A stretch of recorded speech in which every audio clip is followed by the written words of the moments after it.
पास करेंगे, हर स्थिति में पास करेंगे, एक दृढ़ संकल्प के साथ पास करेंगे। उस बात को ध्यान में रखते हुए मैं आपको याद दिला दूं कि जो शिक्षण विधियां हैं वो 50 से अधिक मार्क्स आपको दिला सकते हैं।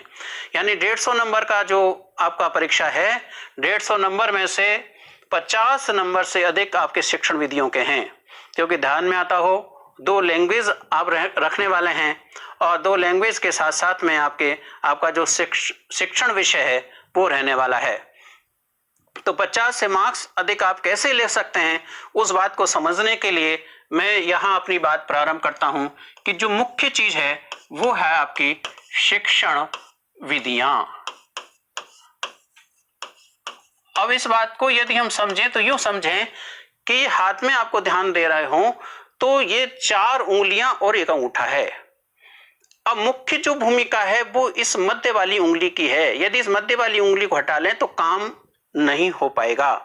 तो मुख्य जो भूमिका रहने वाली है वो शिक्षण विधियों की रहने वाली है। शिक्षण विधि क्या है? एक प्रोसेस है।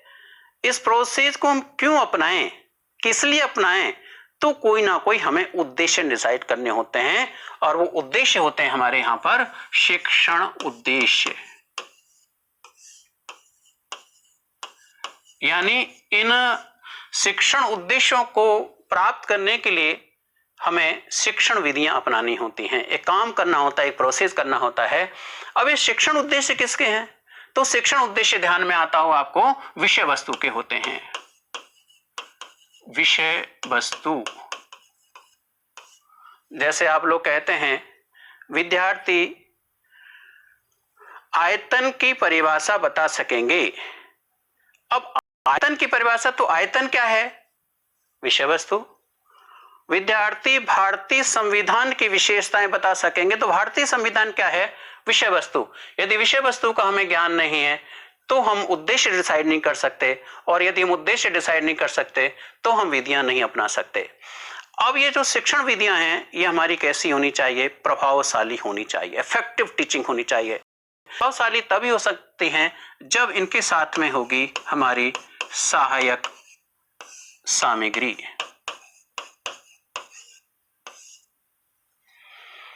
ये विषय वस्तु और शिक्षण उद्देश्य, ये तो क्रिया करने से पहले हमने सोचा, सोचने के बाद हमने क्रिया की।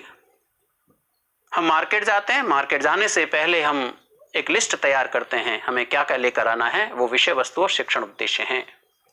ये हमने सोचा, इनको प्राप्त करने के लिए हमने क्रिया कर ली। अब जो हमने सोचा था उनकी प्राप्ति हुई या नहीं, इसे देखने के लिए हम क्या करते हैं? मूल्यांकन। यदि आप सिलेबस को ढंग से देखते हो तो ये 5 चीजें आपके सिलेबस का पार्ट हैं। ये 5 चीजों में से आपके प्रश्न आने वाले हैं। तो मेरे 4 उंगली और 5 अंगूठे की जो मैं बात कर रहा था, ये विशाल है अंगूठा, विशाल अंगूठा है, तो ये है हमारी विषय वस्तु। यदि हम इसको यूं रख के देखें, शिक्षण उद्देश्य ये तर्जनी उंगली हो गई, शिक्षण विधियां ये बीच वाली उंगली हो गई, सहायक सामग्री ये वाली उंगली हो गई, और मूल्यांकन जो हो गया वो छुंगली उंगली हो गई। इनको हम 5 उंगलियों को यदि हम देखें तो इनमें ब्लड सर्कुलेशन चल रहा है। ब्लड सर्कुलेशन क्यों चल रहा है? क्योंकि 5 उंगलियां इस हथेली के साथ में जुड़ी हुई हैं, इस हाथ के साथ में जुड़ी हुई हैं। यानी ये 5 की 5 जो चीजें आपको नजर आ रही हैं कहीं ना कहीं किसी के साथ जुड़ी हुई हैं, इसलिए आज अस्तित्व में है, नहीं तो अस्तित्व में नहीं रहती। तो फिर वो 5 चीजें जो जुड़ी हुई हैं वो किसके साथ जुड़ी हुई हैं, उसे हम देखें तो वो है पाठ योजना। तो बच्चों, ये पाठ योजना भी आपके सिलेबस का पार्ट है। इसमें से भी प्रश्न आते हैं, इन 5 में से भी प्रश्न आते हैं। इन सारी चीजों को आपको अच्छी तरीके से समझना है और साथ के साथ उस कंसेप्ट को क्लियर करना है।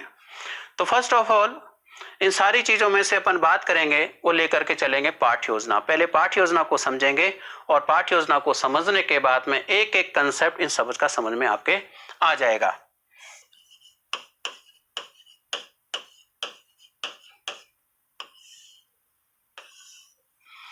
पाठ योजना। अब पाठ योजना का सबसे पहले इसकी जो ऐतिहासिक पृष्ठभूमि है